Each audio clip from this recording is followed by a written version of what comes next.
আধুনিক সভ্যতার নাইটক্লাব যুগে সৌদি আরব অনুমোদন পেল নাইটক্লাব, যেখানে উন্মুক্ত রাখা হয়েছে মদপান। আর সেখানে চলবে রাতভর ডিজে পার্টি। আর এই নাইট ক্লাবে প্রবেশ করতে হলে ন্যূনতম বার্ষিক সদস্য ফি হিসাবে দিতে হবে ১,৬০,০০০ টাকা। অন্যান্য সুযোগ সুবিধা ভোগ করতে হলে দিতে হবে ২,৫১,০০০ টাকা। সবাই এখানের মেম্বার হতে পারবে না। রয়েছে বিশেষ কিছু নিয়ম। এটির অনুমোদন দিয়েছেন সৌদি ক্রাউন প্রিন্স মোহাম্মদ বিন সালমান।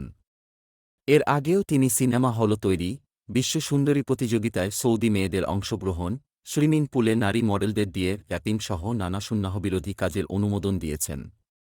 সৌদির এই নাইট ক্লাবে অত্যন্ত বিলাসবহুল ইন্টেরিয়র তৈরি করা হয়েছে। যাবতীয় বিধিনিষেধ ভেঙে এই ক্লাবে ঢুকতে দেওয়া হবে নারীদেরও। এখানে অ্যালকোহলযুক্ত পানীয় পরিবেশন করা হবে, যা তার ঐতিহ্যগত অ্যালকোহল নিষেধাজ্ঞা থেকে একটি উল্লেখযোগ্য পরিবর্তন।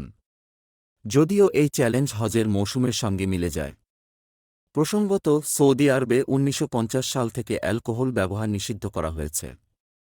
সৌদি আরব সম্প্রতি বিদেশি দূতাবাসের জন্য মদের দোকান খোলার অনুমোদন দিয়েছে। হজের মৌসুমে সৌদি প্রিন্সের এই ধরনের কাজ সাধারণ মুসলমানদের মনে ক্ষোভের জন্ম দিয়েছে। আপনিও আপনার মূল্যবান মতামত আমাদের কমেন্ট বক্সে জানান। ধন্যবাদ সবাইকে।